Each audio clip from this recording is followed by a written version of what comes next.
Welcome to the Business for Good podcast, a show where we spotlight companies making money by making the world a better place. I'm your host, Paul Shapiro, and if you share a passion for using commerce to solve many of the world's most pressing problems, then this is the show for you. Hello and welcome to the 105th episode of the Business for Good podcast. We're getting good feedback on the new homepage feature at businessforgoodpodcast.com showing what the most popular episodes of the show's history have been. For those of you who have found that to be useful, I'm glad to hear it. But if you've not yet checked it out, you may be interested to see what people have been into for the first 4 seasons of this show. I hope you enjoyed the last episode with Shelly Zhang about how the death of her father led to the birth of her company, Molten Materials, and I think you're going to like this one too. I know I did. If you're into fermentation and animal-free proteins as much as I am, I think you're going to be impressed by Dr. Ezhil Subbian, and to see what she's up to running a company that few people, at least in my social circle, have heard of, but it's certainly a company to watch in the animal-free protein space. Now, usually when you hear about meat's connection to methane, you hear about all the methane that cows are emitting into the atmosphere, accelerating climate change. What if, however, you could capture methane before it goes into the atmosphere and feed it to microbes, which in turn convert it into protein-packed ingredients to make alternative meat? It sounds like magic, but indeed it is not magic, it is just science. And it's a science that Dr. Subbian and her team at String Bio are advancing right now. The India-based company in 2022 closed its $20 million Series B round and is now scaling up to commercialize its microbial protein ingredients. In this interview, Dr. Subbian and I talk about how she started the company, why she moved it from Silicon Valley to Bangalore, India, where they get the methane to feed their microbes, and much more. It's a fun conversation with someone passionate about fermentation and seeking to scale it in a part of the world where it is desperately needed, where meat demand is rising the fastest. Asia. So enjoy this conversation with a real pioneer in the microbial fermentation space as she tells you her story of going from biotech researcher to startup CEO. Ezhil, so nice to be talking with you. Welcome to the Business for Good podcast. Thanks, Paul. Thanks for having us. Great to be on the podcast with you. It's really exciting to be talking with you because, like you, I am concerned about fermentation and how we can use it and harness its power to create really cool foods that can hopefully reduce humanity's footprint on the planet. So I am excited to be chatting with you. And I would love to just straight out the gate ask you, you're turning methane into food? How do you do it? Yes, so we are turning methane into food, and by exactly leveraging what you talked about, which is fermentation. So the core that we do is obviously fermentation as an art, as a science, has been around pretty much since man started enjoying food and wine. So we use basically that. And the key innovation that we do is fermentation. Typically, you liquid substrates like sugars, like corn, other sources of carbon. What we've done is enable fermentation to use gaseous substrates. And in that, particularly methane, a very potent greenhouse gas, ultimately because we want to enable sustainable sources of manufacturing food, right? And obviously leveraging a greenhouse gas like methane, and converting that via fermentation into protein allows us to really enable carbon negative, carbon friendly solutions for food. So that's fundamentally how we do it. Amazing. So you mentioned methane, and for those who have confusion, in places like Britain and India, they say methane, whereas in America, they say methane. So that's why we have a difference in pronunciation there for those who aren't familiar. But regardless of what you call it, let's just start out. So we are emitting way too much methane into the atmosphere. Is what you're doing using the atmospheric methane? Are you actually removing methane from the atmosphere as a feedstock here for your fermentation? So what we do is, rather than remove, what we work with is we work with partners who are potentially either emitting methane or burning methane. So for example, so as you rightly pointed out, methane, a very potent greenhouse gas. And today, as a society, as a global population, we are emitting and burning very high levels of methane. Now, traditionally, what's happened is, if you look at methane, it's actually a very high energy carbon source. But we as mankind only know how to burn methane and leverage the heat generated from it, right? Largely using it as a source of heat, as a transportation fuel, and so on. We do have some applications where methane gets converted into methanol or other value-added products via chemical catalytic process. What we've been able to do is we have been able to leverage what is called a gas fermentation process. And we built a platform, we call it the String Integrated Methane Platform. But fundamentally, it is a collection of tools, a collection of engineering solutions, fermentation solutions, biological solutions that allows us to now convert that methane into different value-added products, including protein. What this then allows us to do is, if you have a player in the oil and gas space, they now have other solutions to convert their methane into rather than flaring or burning their methane, right? And likewise, another very viable and very exciting source of methane for us is actually biogas.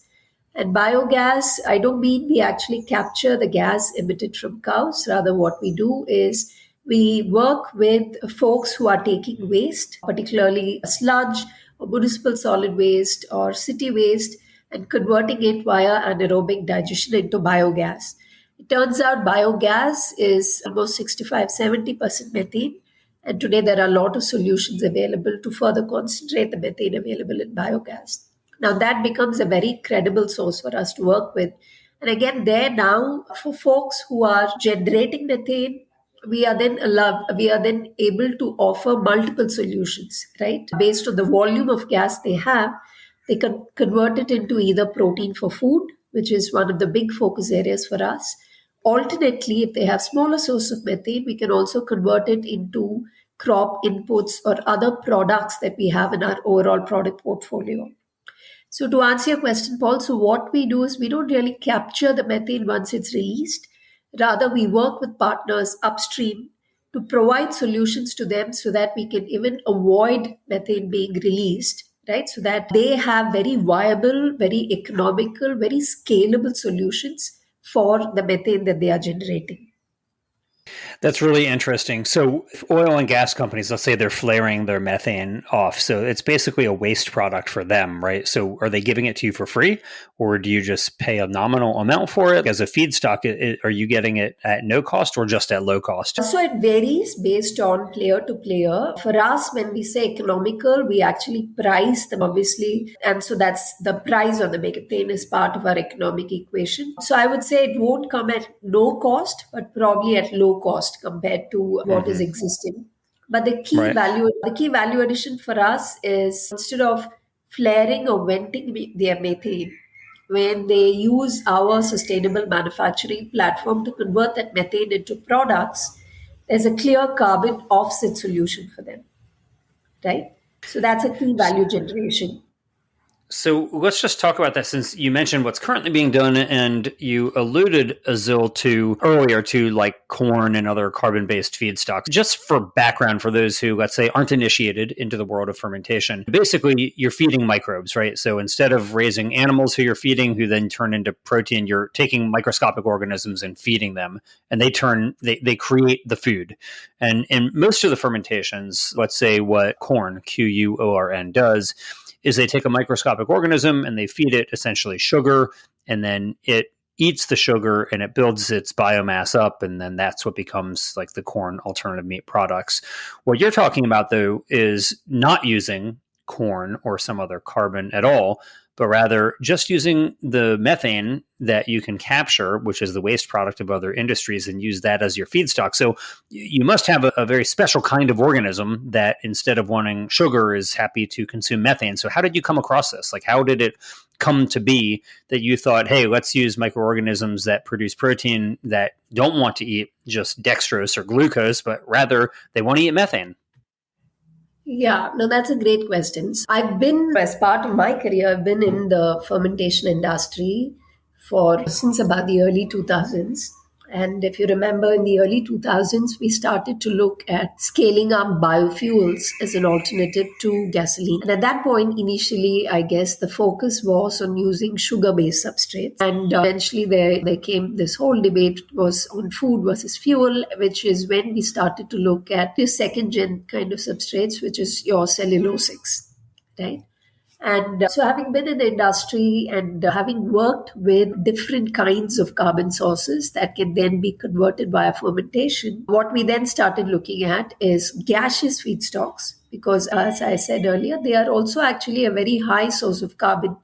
But today we don't really leverage them that well to make various kinds of products. So, when you combine such carbon sources with microbial catalysts, like you rightly pointed out, these are bacterial cells, and bacterial cells, and in general, they've had different kind of enzymes which can then convert the carbon or oxidize the carbon very easily to other compounds which can then get converted within the cell. So then it really allows you to have a very efficient platform for conversion. In our case, we started to look at a certain class of bacterial cells. These are called methanotrophs, and they naturally occur, and they are very good at consuming methane. In fact, what is very interesting about these organisms, Paul, is they only use methane as a carbon source, even though, given your background, even though they have pathways for utilizing other sugars, they actually only like to consume methane, right? And they are very widely present in nature. They're largely present in, let's say, rice fields, in other areas where you generally would see high levels of methane. So when we started to look at the possibility of using methane as a carbon source, we naturally zoned in on these classes of bacteria called methanotrophs. And as a fermentation process, we realized that they have huge advantages because one, they are very efficient at utilizing methane, but also the fact that they don't like to use other sugar substrates means that in terms of scaling up the process, you have a lot of advantages because your chances of contamination is very low because you don't have anything else other than methane in your reactors. So ultimately, it caters So, itself for so a very efficient, very clean process. Sorry, go ahead. interesting. So the only feedstock is methane. There's not any nitrogen source or any, other ingredient in your feedstock. It's just pure methane. The only carbon source is methane. So there's really no other carbon source in the Got reactor. it. So the chances Okay. of any other bacterial contamination coming up is almost zero. Got it. Okay. And if you were to go to a fermentation facility that String Bio is operating, would you see what you would see elsewhere? If you're talking about the traditional kind of fermentation to make these types of alternative proteins, you're talking about large stainless steel fermenters that are basically filled up with liquid and then put the nutrients like that carbon in there, and then you inoculate it with your organism, and then eventually you harvest it. Is that the same thing except without the liquid? Is it the same type of equipment that you use to do a gaseous fermentation? Yes, so it's pretty much like the favorite example I like to use is like visiting a microbrewery. So it's exactly like a microbrewery. You have your stainless steel reactors. And here, the only difference is very close to the stainless steel reactors. We have either gas getting piped in from cylinders or from a gas pipeline that we use as a substrate. But you're exactly right. That's the setup is very similar to that. Got it. Okay. So, really cool what you're doing. We've now described how it is different from the types of fermentations that you hear about from companies like Corn, or even, frankly, the company that I run, the Better Meat Co. But let's talk about what you're making. So, you said you're using these bacteria that are methanotrophs. So, they're loving to consume methane here. But what do they make? Is it, do you eat the bacteria, or the bacteria expressing something else that you're after? Like, what is it that is the product that String Bio produces? Yeah. So going back, I one of the key reasons I got into this space is actually I believe that the chemistry that is enabled by biology is vast, right? When you use chemical catalysis, you're restricted to a few types of molecules. Whereas the huge advantage of biological catalysis is that these cells are able to make a wide array of different products, different chemistries. So ultimately, what we did, Paul, is once we obviously the very first few years, our huge focus was on enabling the efficiencies for gas fermentation because methane, while it's a very interesting molecule, it's not very soluble in liquid. We had to really innovate on how to enhance the efficiencies of gas fermentation itself. But once we did that, I strongly believe that the power of the platform is in us being able to leverage this core gas fermentation to generate a wider array of molecules.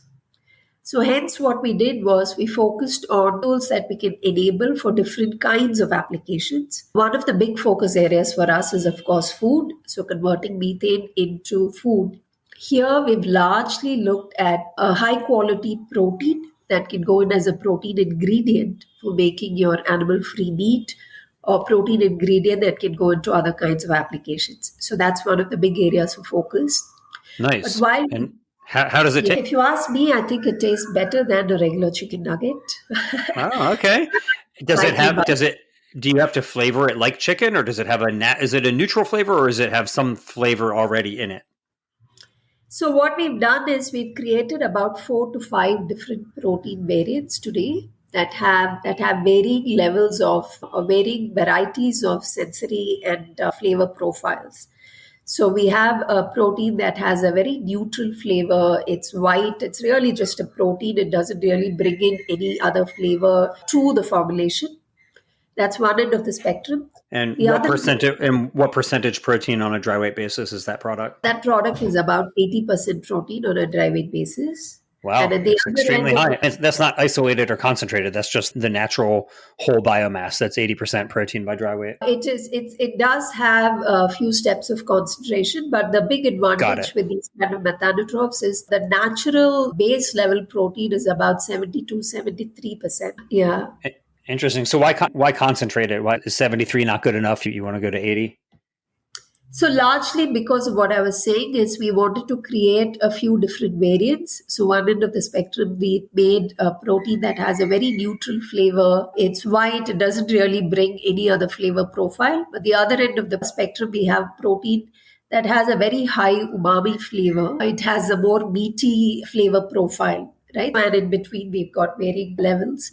And largely for us to be able to capture that flavor profile, we've also worked on various kinds of downstream processing that we do on the base protein that allows us to enable a few different applications. Wow. But also going back to your question, Paul, is like I said, I believe that once you've innovated on the core gas fermentation, the power of the biology is in being able to now convert methane into other peptides or other chemicals that can then allow us to set up applications for either the agriculture sector or the material sector and so on and so forth. Wow, cool. You can use this for all different types of things, but I presume it's a powder, right? It's not textured like meat. So if you want to take your 80% protein bacteria, you've got essentially to extrude it in order to give it a meat-like texture. Is that accurate or no? That is accurate. That's exactly Okay. what we yeah. So it's basically like a protein flour. Yes, it is a protein ingredient. So in terms of a business model, we are a B2B player. So we want to enable sustainable next generation ingredients that we can then provide to our partners. And our partners focus on actual formulation and putting the meat-like or protein-rich products on the shelf. Very cool. So let's chat about the history of the company then, because I know that it has existed for some time and I know that you started it. So when did you have the idea to bring String Bryo into existence? Our journey started in 2013. And so we have been around for some time. And so in 2013, like I said, the driver for us is I'd been in the industry and really wanted to enable gas fermentation platform using more efficient biological engineering tools. So that's what started. And the first few years of our existence, we really wanted to dial in on enhancing the efficiency of the core gas fermentation process. And having spent time in the Valley before, I'd worked with 3 other kind of very early stage companies, startups. And just for those who aren't initiated by Valley, I presume you mean Silicon Valley. That is correct. Got it. Okay. Yeah. I just want to make sure here so that we're on the same page. So you had spent some time working at other startups. All right. Sorry to interrupt you. Yes, worked at other startups. So when we started String, one of my first drivers was we wanted to really get the technology ready and get products within sight of the market. As I mentioned, the first few years was largely focused on doing the high risk innovation in terms of gas fermentation. That's what we spent time on. And then around 2017 is when we went out to the market to raise our first round of outside funds. And that was largely proteins for the animal nutrition sector, interestingly. Post that, we've been enabling a wider array of products built on the core fermentation platform itself. Very cool. So I know that you have since gone on to raise a $20 million round, but how much was that first round that you did back in 2017? The first round that we did was a 2.5 million round. It was a Series A raise for us. And obviously, one other thing is we actually String was started in the Bay Area, but very early on, 2014, we moved operations to Bangalore, India. And the last 8 years the operations have been largely based out of Bangalore. The driver was the kind of solutions that we were developing, right, Paul? This is to enable sustainable manufacturing, really bring next-gen products to market. And given the population profile globally, we wanted to develop solutions close to markets where the solutions were most needed. Right? By 2030, I think almost 65% of the global middle class will be based out of Asia. And as I mentioned, having worked in startups in the Bay Area, strongly felt that it was time for innovation to be perhaps built out of Bangalore that can then be taken out to the rest of the world. So that was also the driver, the early part of the journey for us. Did you find that being in India offered you any advantages or disadvantages from a fundraising perspective? Obviously, the VCs in Silicon Valley aren't going to be able to easily come and visit your factory, but dollars go a lot further in India. So was it an advantage or a disadvantage to really build the company in India as opposed to California? I would say a bit of both. In terms of fundraising, it was a huge disadvantage because prior to String, my entire working career and my co-founders was largely based out of the US. So in terms of a fallback network that we could reach out to, it was easy. So you start over from scratch and you build your networks again. Like you rightly pointed out, Silicon Valley VC was not comfortable not being able to meet the founder or get to see the team on a regular basis. Given the fact that they had a lot of interesting deals, a pipeline of deals in the US ecosystem, and for them to look at a deal coming out of India, they'd have to do a different kind of homework. We were at a huge disadvantage. Right. And at that point, 2014 or 2017, when we went out, the VC funding ecosystem for these kind of ventures in India was at a very nascent stage. VCs out of India were very risk averse. They didn't want to look at startups like us here. So it was definitely a huge disadvantage for us. However, in hindsight, what I would say, Paul, is driving the innovation out of India has its advantage because one, the innovation dollar went a lot farther for us. And second, India inherently had a huge advantage in terms of manufacturing. So once we wanted to take the fermentation past a 50-liter scale, being able to scale up that manufacturing a lot more easily in India was a big advantage. So it's been a very interesting journey that was building your own path, right, at each step. So yeah, there were definite advantages from an innovation and ecosystem perspective, but a huge disadvantage in terms of from a fundraise standpoint. Congratulations on still making it work. So how much has the company raised to date? So we just recently closed a Series B raise. This was August of this year, a 20 million raise, which will support our commercialization activities. Very exciting. Great. Congratulations. Thank you. Very exciting because this will support, the journey, right? You go through the core technology development, and then we've been very excited because for a couple of our sectors, we've had very good product market fit. And now the 20 million will allow us to scale up and build a couple of commercial scale plants. So what I'm most excited about is one of these facilities will be using biogas as a source of methane. And this will really allow us to have a complete circular economy solution for the market as well, for the food market. So being able to really start from idea on paper and take the technology through to a commercial scale, very exciting and really looking forward to what we can do with the 20 million now. That's really exciting. Congratulations. So how many folks work at String Bio now? So we are roughly about a 70-member team today, Paul. All based out of 70. 70. Zero, that's correct. Yeah. When you started the company, were you envisioning yourself being the captain of a 70-person boat, or was that too far off for you to imagine? Not at all. So it's been, like I say, how biology evolves. I think founders also need to evolve, right? So at each phase, it's been a very fun, exciting learning journey, obviously with a lot of downs, but the few ups really make it worthwhile. But for us, from day one, it's been about redefining manufacturing, really bringing sustainable products to market with very clear carbon offset benefits. So I think that's been the driver through and through. You were not a business person prior, right? So you have a PhD or a scientist. How's it been for you to go from being a scientist and somebody who maybe, I don't want to be presumptuous, but maybe is more comfortable being a researcher to being the executive of a team, a chief executive of the team with 70 people reporting to you? That's a tough question. Fortunately, I have a co-founder who actually brings very deep expertise on the operation side, on the strategy side, and on the management side. So, been able to rely a lot on that.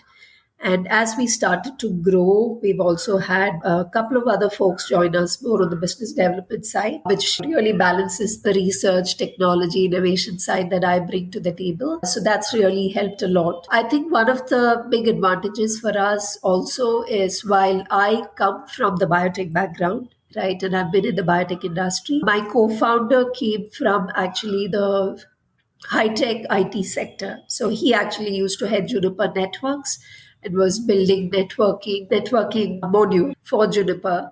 So it was a very interesting combination because Paul, you're in the industry, a lot of biological processes take time, right? Whereas on the IT side, you're usually releasing new versions perhaps every 6 months. So it was a very interesting way for me to learn how to look at biology and biological development and fermentation development from a very new set of eyes, a new pair of filters for you to look at. I believe that's also been one of our core strengths to have that very interdisciplinary focus on how to build new novel solutions and bring them to market. In not just bringing the value addition of biology, but also ensuring that the economical value addition for the customer and the benefit for the customer has been a very key part of how the solutions have been defined from day one.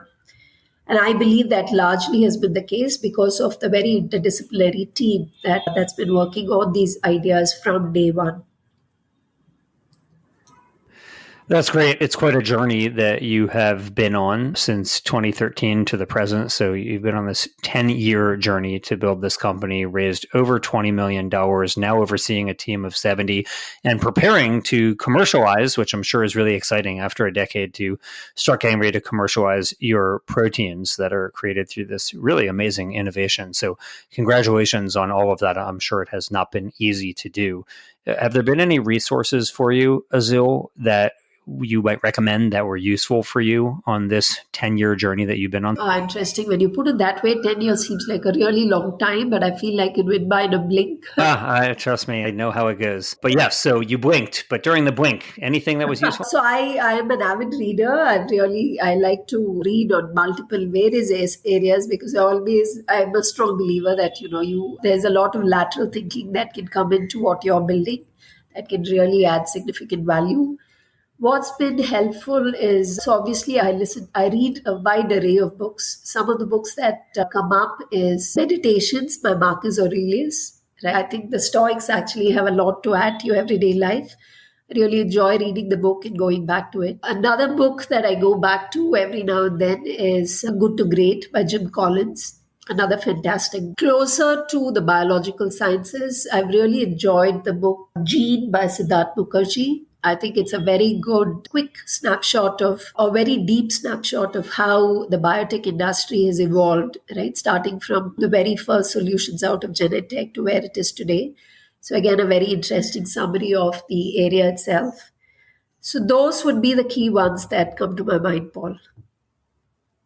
Very nice. You aren't the first person who has recommended Gene. It's a popular thing that people seem to like. And sadly, I haven't read it despite it being recommended to me numerous times. I have read Meditations by Marcus Aurelius, and I especially liked a particular line where he is basically saying, really, you shouldn't complain because either there's nothing you can do about it, in which case you just accept it, or there is something you can do about it, and complaining isn't going to be the answer. And so I often think about that when I feel like I have something to complain about. But I'll include in the show notes at businessforgoodpodcast.com that particular quote when I go look it up, so I can not just paraphrase him. But we'll include links to all of these that you are referencing here, Ezhil, so that people can enjoy them at businessforgoodpodcast.com. And before I let you go, I do want to ask you, you have worked at a number of startups. You've gotten your PhD. You're a biotechnologist. You're the CEO of this company. I'm sure you have your hands busy, but are there any other ideas that you have that you hope somebody else will start while you are commercializing these really delicious proteins that can help reduce our reliance on animals for food? What are some other ideas that maybe you think somebody else ought to pursue who's listening to you right now?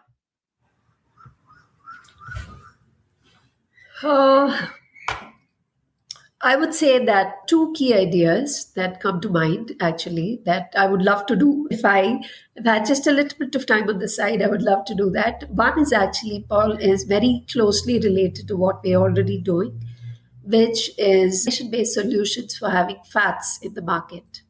Right? Oh, cool. Because I believe that outside of once we solve or develop solutions for protein, the next big thing will be fats. That's one. A second area, and something that, again, I would look at very closely, is there are already startups in this space. It's something that I know only on the periphery. I'm sure there's a lot deeper work going on there.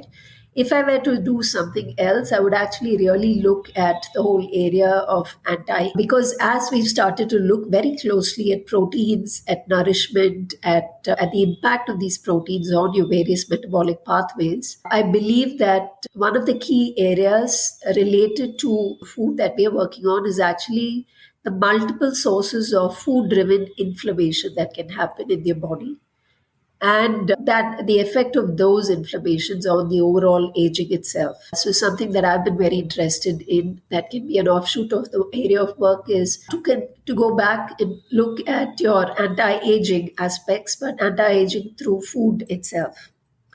So how interesting. So another deep area of work, perhaps for the next maybe 10 years down the road, something to look at. Very cool. Yeah. So first, there are some pretty interesting fermentation-based fat companies. So we had one of them on the show. That we had the CEO of 0 Acre Farms, which is basically using fermentation to create fats so that you don't have to grow canola or soybeans in order to get plant oils. Then you have other companies like Mission Barns, which are using like animal cell culture to create actual bioidentical animal fats and create them so that you can use them as ingredients to, let's say, put an animal-free fat that acts like an animal fat into a plant-based product so you get the better mouthfeel that's a little bit more convincing than, let's say, using a plant oil as an example. But the more the merrier. So those are two very good ideas on both the fats and anti-aging.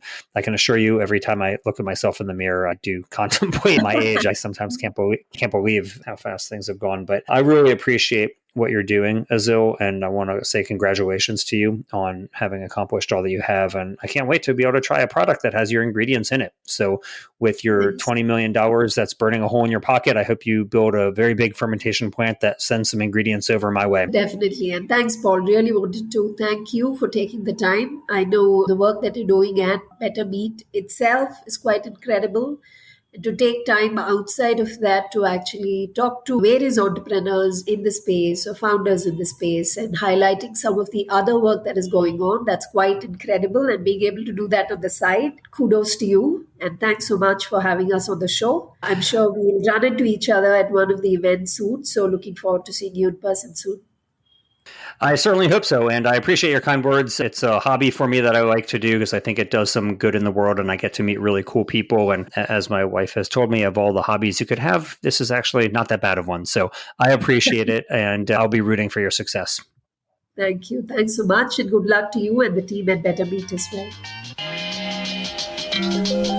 Thanks for listening. We hope you found use in this episode. If so, don't keep it to yourself.